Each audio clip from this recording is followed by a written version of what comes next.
No worries. So welcome, Brendan, to our chat. Yeah, And no, Eliana, because your Brendan, own. tell me.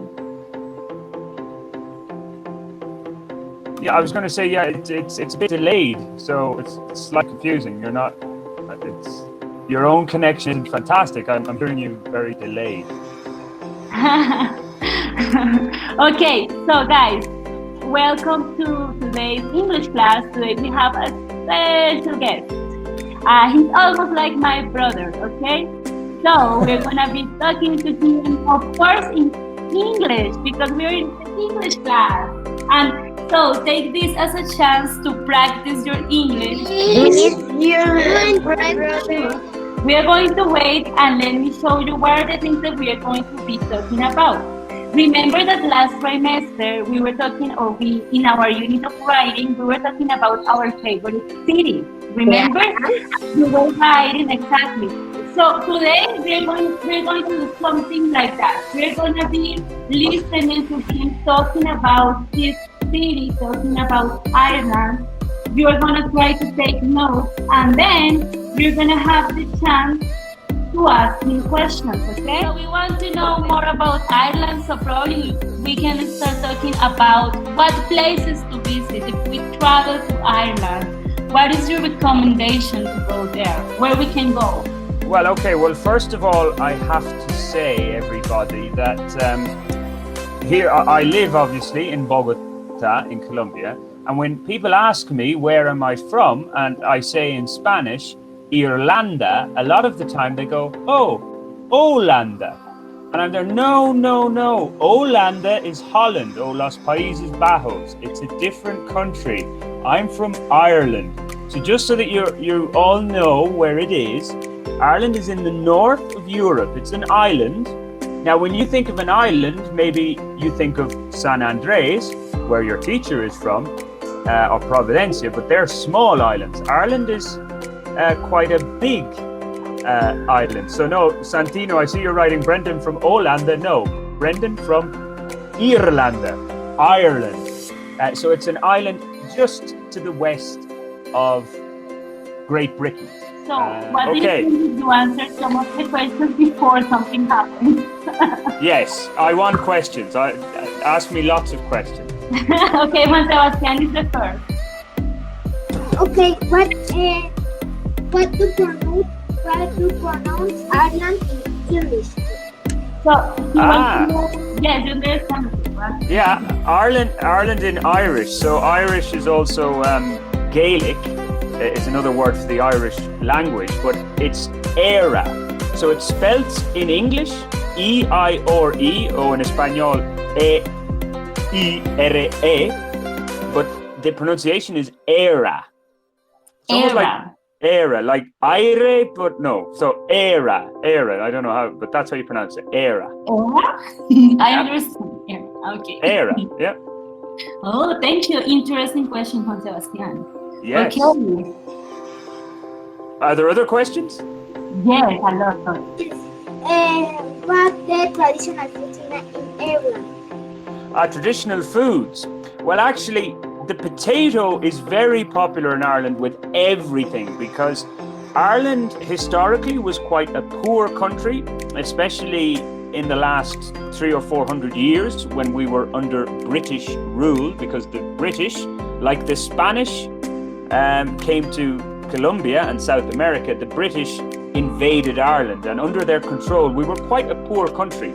So we had a lot of food to do with potatoes, because potatoes, you can grow a lot of potatoes on a small piece of land, so you can feed a lot of people. So we have this thing that's kind of like a sancocho, or like a caldo. It's just got lots of different vegetables plus potatoes in a pot, and the meat of either mutton. Now, do you know what animal mutton is from? M-U-T-T-O-N. It goes, bah! Sheep. The sheep, yeah. So it's the meat of an adult, because the meat of a young sheep is lamb. So that is traditionally in the stew. So it's in one pot, one big olla, one big pot. You put your potatoes, carrots, turnip, which is nabo, onions, whatever you want, and mix in the meat of the sheep, and that's delicious. It's really good, especially in the cold weather. And in Ireland, it's cold for probably 8 months of the year, especially if you're from Colombia. You'd think it's very cold. I have For me, questions for you, Brandon. My first question is, I know that San Patricia is like original of your, of your land, and I don't know how you celebrate. I think that is a festivity very big, and how you celebrate. How do you do in this celebration? yeah, well, it's a very good question. Thanks, Juan Camilo. I almost forgot to mention St. Patrick's Day when I was talking about all the other festivals. It's just because I know Eliana had said we'd talk about St. Patrick's Day specifically. But St. Patrick's Day, well, again, traditionally, because it's a saint and it's related to the Catholic Church, to Christianity, it was a very low-key. Do you know what I mean by low-key? Like not celebrated wildly or doing anything like too colorful. You would go to church, go to mass, la misa in the morning, because it was all to celebrate St. Patrick, and then in the afternoon have a family meal. But that was really it. And maybe there would be a little parade or desfile in your town. But in the last maybe 20 to 30 years, in Ireland specifically, it's become a big festival, and people celebrate it more in a kind of joyous way, not in a very kind of holy religious way, but more just celebrating what it means to be Irish.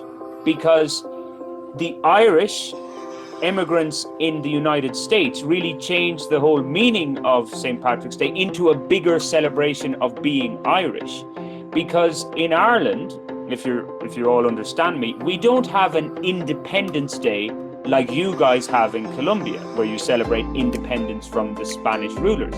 Because in Ireland, there is one corner of our island that is still not free of English rule. It's not independent. So we don't celebrate Independence Day. So St. Patrick's Day is our day to celebrate being Irish. So that's to socialize a lot, and it's very nice to know about other cultures or something like that, and other things that I love to speak. Interesting class. Thank you so much for coming, Brendan.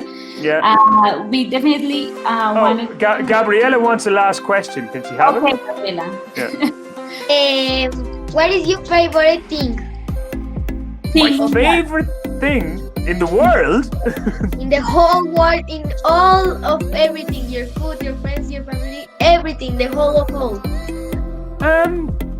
Well, do you know what? It's a difficult question to answer, but I think in a minute or 30 seconds, because I know time is running out, but this pandemic has taught me that engaging and socializing with people is important. So that's what I like. I like to meet people and physically meet them, because obviously in the pandemic we've had to do these things like Zoom calls or Google Meets or whatever you want to call them, and we weren't meeting people. So I like to engage. I like to meet and talk to people, and that's what I like. It's not the same when you talk to the people in front of your face that you talk in you're like talking like to the computer, and that's crazy because you're talking like the computer all day, and it's not the difference we talk with your friend or your parent or the person who want to talk like, hello,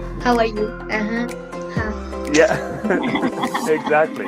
And like you say of French, that happens to me because the last year, all my vacation, I study French, and I was like a prodigy of French, and I was like good, and I'm in the middle, and now I don't know nothing. So my 3 months like studying French, lose it.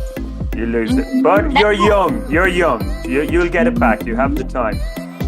Okay, so I would say that thank you so much.